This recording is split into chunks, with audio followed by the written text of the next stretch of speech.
जुन्नर तालुका हा टोमॅटो पिकाचा हब असून या भागातील शेतकऱ्यांनी मोठ्या प्रमाणात आपल्या शेतात उन्हाळी हंगामाकरता टोमॅटो पिकाची लागवड केली।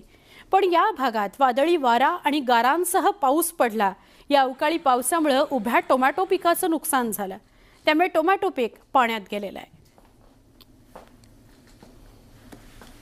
जुन्नर तालुक्याच्या पश्चिम पट्ट्यात झालेल्या जोरदार अवकाळी आणि गारांच्या पावसामुळे शेतकऱ्याचं पीक अक्षरशः पाण्यात गेलं असून शेतकऱ्याच्या अपेक्षांची माती झालेली पाहायला मिळते। आपण या ठिकाणी पाहू शकताय, हे टोमॅटोचं शेत आहे आणि या टोमॅटोच्या शेतामध्ये पूर्णतः पाणी साचलेलं आपल्याला पाहायला मिळतंय।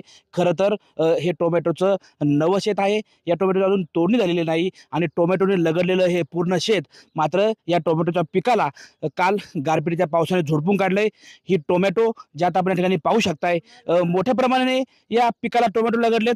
मात्र ह्या टोमॅटोला गाराने झोडल्यामुळे या टोमॅटोवरती काळी टीक पडण्याची शक्यता असून या पिकालाही गारपिटीच्या पावसाचा मोठा फटका बसण्याची शक्यता आहे। आपल्यासोबत आहेत टोमॅटो उत्पादक शेतकरी। आजी, काय सांगाल, नक्की काय झालं, कशा पद्धतीने काल पाऊस पडला?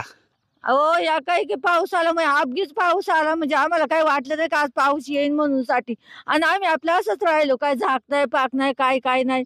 आता शेतामध्ये पण यायला मार्गच नाही पार कशाला, आणि अशी तामट बिमट पार जसे बांधल्यात बिनल्यात तर पार असं नुसतं पडून बिडून गेले शेतामध्ये, गुडघ्याच्या वरवर पाऊस आणि सगळे पाणी पाणीच पार काय करावं काय नाही, धान्य धुन्य सगळं भिजून भिजून गेलेले, आणि तामटाचं तर पार बहुतेक नुकसान लयचे म्हणजे लयचे पार ही ही टोमॅटो तोडली होती आता तू पहिलाच तोडायला? पहिला अजून आताच तोडायला, आजच तोडायची होती, हाताळायची होती पहिल्यांदाच, आणि असं झालंय पावसाचे नुकसान।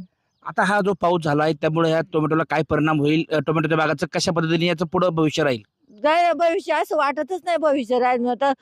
त्याला हेच झालंय गारपेटेच पडलंय, त्याच्यावरती बुराक पडतात का सड येतात का काय होतात त्याचं काही सांगतात येणार नाही। किती खर्च आहे, भांडवली खर्च या बागाला? समज लाख 1.5 लाख 2 लाख रुपये केलाय मग एवढा सगळ्यात पार 2 अडीच 3 लाख। आता एवढे खर्च करायचा म्हणलं सोपं असते का ते? आता महागाईच्या दृष्टीनं काय करावं काय नाही असं आम्हाला काय असं वाटत, काय करावं एवढा पैसा घालून याचा उपयोग नाही काही। सचिन तोडकर, न्यूज 18 लोकमत, जुन्नर, पुणे।